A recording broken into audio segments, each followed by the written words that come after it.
I learned with Sophia and Mikhail that like the scene where everyone's sitting at a table and kind of telling their backstories, that you actually let them tell their backstories. Yes. Because I thought it was kind of funny to like logistically think of cutting and then those actors not hearing those stories. Yes, exactly, because it's a huge voiceover sequence. Yeah. So for you, what was the reasoning to help like flesh those scenes out? Yeah, for a couple of reasons. The practical reason would be that we need to edit it. I need the dialogue of them telling the story, right? Because it's going to be, I know it's going to be cut with images, but, you know, I am at some point going to have to record that. So I was like, you know, why don't you guys just learn? Well, also that was also cool because I said, they were like, okay, so when I start telling the story, you're going to cut, right? And I was like, no, I want you to like learn all of the voiceover. Like, oh, I could tell, even though they were like, oh, it's really cool to hear the other actors. Yeah, it's cool to hear the other actors, but they themselves, when they had got to their parts, they were like, oh, great, I got to remember this entire, like, 2 pages of dialogue. Like, and so that was fun. But it was good for them to hear the other actors relate their stories because they really made them super emotional. I mean, I think Jaimin was like, really moved by the other stories incredibly, you know. And so yeah, it was intended as a thing to help the other actors, but also for me, selfishly, to have the voiceover recorded so I could then, when we got into editorial. And weirdly, I think, I'm trying to decide, but I think all of them since have re-recorded it. So you just made them memorize it. yeah, so they had to redo it, so it's fine. I love it. And you know, now with Corin Gunnar, you kind of have your own like sci-fi romance, and like those end up kind of being the most epic romances in all of film and television.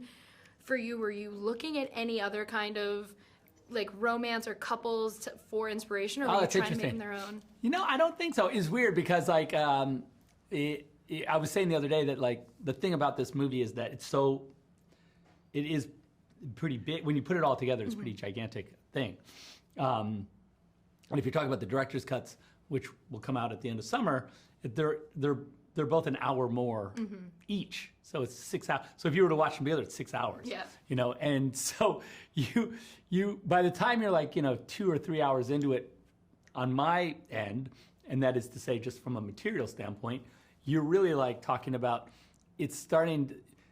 all the inspiration is kind of now almost inside the machine that you made, you know, and I would say that happens with the design of the spaceships as well as the worlds and everything. Like you get to the point where you're like, oh, we've generated so much material that you can really just sort of look back at it. It's almost like a mirror reflecting on itself. So I think that by the end of it, we were really kind of in Corin Gunnar world, and those guys were really just their own thing. I mean, maybe at the beginning I was like, oh, like who are they, you know?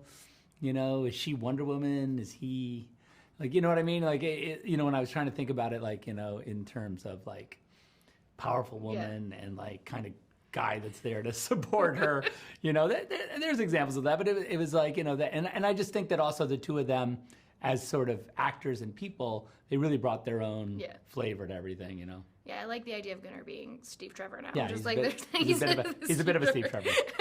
But, and I also love, you know, you have this character who it was established in the first film that she can bring people back to life, or bring things back to life, as it were. Sure. And, you know, the sentimental in me is like, well, who would I bring back? All this kind of stuff. But when you are looking at it from a creative standpoint, knowing that your audience is thinking like, well, if someone dies, that can always come back. That can always be a thing. Maybe, yeah. Yeah, how do you work around that as like, not an obstacle, but like as part of this storytelling? I think that like, well, I guess for me, and I think that when you see the director's cuts, I always reference those, but it's just easier because it's like sort of like, it's the encyclopedia becomes the director's cuts become the encyclopedia.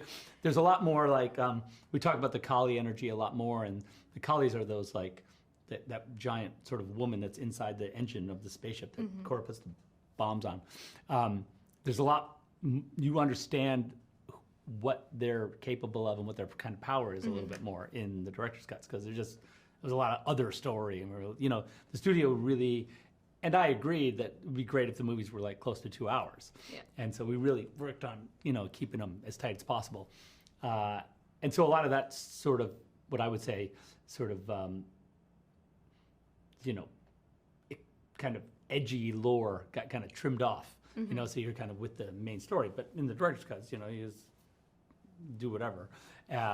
So there's a lot more of that. And so you learn a lot about what that energy, the healing energy that heals Noble, and sort of how there's a connection between sort of the Issa energy and that energy. There's this weird sort of magical energy that sort of exists there.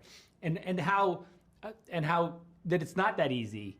It wouldn't be that easy just to kind of willy-nilly that around. And so I think the mechanism itself for, like, if you were to try and bring people back to life is not that simple.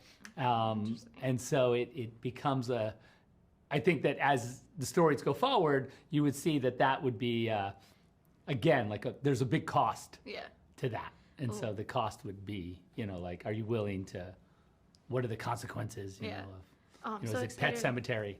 So excited for the director's cut now. But thank you so much for talking with me. I really appreciate it. Of course.